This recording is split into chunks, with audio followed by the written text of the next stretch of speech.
नमस्कार. देशोन्नती संपादकीयमध्ये मी ऐश्वर्या शिंदे आपलं स्वागत करते.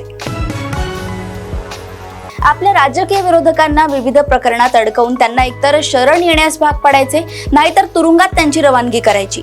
अशा प्रकारची दंडेली मोदी सरकारच्या काळात सुरू असताना या सरकारच्या दडपशाहीला अजिबात भीक न घालता सर्व शक्तिमान सरकारला भिडण्याचे थेट धाडस विरोधी पक्षातील 2 मुख्यमंत्र्यांनी दाखवले. त्यापैकी हेमंत सोरेन अशा सगळ्या दंडेलीवर मात करत पुन्हा एकदा उजळ माथ्याने राजकारणात परतले. नुसतेच परतले नाही तर त्यांनी पुन्हा एकदा झारखंडचे मुख्यमंत्री म्हणून शपथ घेतली आहे.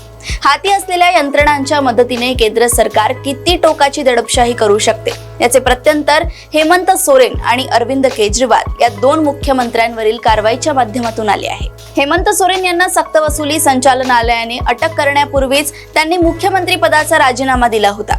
परंतु केजरीवाल मुख्यमंत्री पदावर असताना त्यांना अटक करण्यात आली. हे देशाच्या इतिहासातले पहिलेच उदाहरण होते.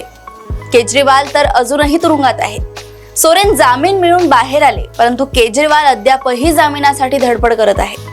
जामीन मिळणे याचा अर्थ दोषमुक्त होणे असा होत नसला तरी सोरेन यांच्या विरोधात जे काही प्रकरण उभे करण्यात आले त्यात सोरेन यांचा कुठेही थेट सहभाग दिसून येत नसल्याचे मत उच्च न्यायालयानेच व्यक्त केले आणि त्याच आधारावर त्यांना जामीन देण्यात आला. समोर आलेल्या सगळ्या पुराव्यांची छाननी केल्यानंतर सोरेन यांचा कोणत्याही गैरप्रकारात सहभाग नसल्याचे उच्च न्यायालयाला आढळून येत असेल तर ही बाब त्यांच्या विरोधात दीर्घकाळ चौकशी करणाऱ्या आणि शेवटी त्यांना अटक करणाऱ्या संबंधित यंत्रणेला कशी समजली नाही हा प्रश्न उपस्थित होणे स्वाभाविक आहे. मुख्यमंत्रीपदी असलेल्या एखाद्या व्यक्तीला जेव्हा आरोपीच्या पिंजऱ्यात उभे केले जाते तेव्हा किमान प्रथम दर्शनी तरी त्यांच्यावरील आरोपात काही प्रमाणात का होईना तथ्य दिसून यायला हवे. परंतु असा कोणताही पुरावा संबंधित यंत्रणेला उच्च न्यायालयात सादर करता आला नाही. याचा अर्थ सोरेन यांच्या विरोधात केवळ राजकीय सूडबुद्धीने कारवाई करण्यात आली आणि त्यासाठी शासकीय यंत्रणांना वेठीस धरल्या गेले असेच म्हणावे लागेल. सोरेन यांच्यावरचा सगळ्यात गंभीर आरोप लष्करी अधिकाऱ्यांसाठी असलेला भूखंड अवैधपणे विकल्याचा होता. सोरेन यांनी या जमिनीशी आपला कुठलाही संबंध नाही असे सातत्याने सांगितले. तसे प्रतिज्ञापत्रही त्यांनी सादर केले. परंतु काहीही करून सोरेन यांना अडकवायचेच या हट्टाला पेटलेल्या यंत्रणेने त्यांचे म्हणणे ऐकून न घेता चौकशी पुढे दामटत नेली. या जमिनीच्या व्यवहारात दुसरीच एक व्यक्ती गुंतली होती. त्या व्यक्तीला सक्तवसुली संचालनालयाने अटक केल्यानंतर त्याच्या मोबाईलमधील संभाषणाचा संबंध सोरेन यांच्याशी जोडला गेला. अशा प्रकारे वडाची साल पिंपळाला लावल्यानंतर आपल्या आकाला खुश करण्यासाठी या यंत्रणेने हेमंत सोरेन यांना अटक केली. 31 जानेवारीला ही अटक करण्यात आली आणि त्यानंतर पुढचे 5 महिने सोरेन यांना तुरुंगात काढावे लागले. त्या दरम्यान लोकसभा निवडणुकीचा सगळा कार्यक्रम पार पडला. हेच केजरीवालांच्या बाबतीतही झाले. त्यांनाही निवडणूक काळात आत अडकवून ठेवण्याची योजना आखण्यात आली होती.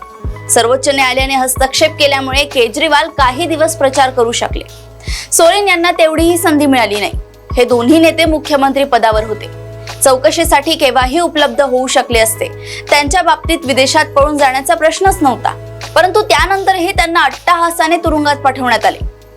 सोरेन यांच्या विरोधात उभे करण्यात आलेले प्रकरण किती तकलादू होते किंवा आहे हे उच्च न्यायालयाने त्यांना जामीन देताना जी काही टीका टिप्पणी केली त्यातूनच दिसून येते.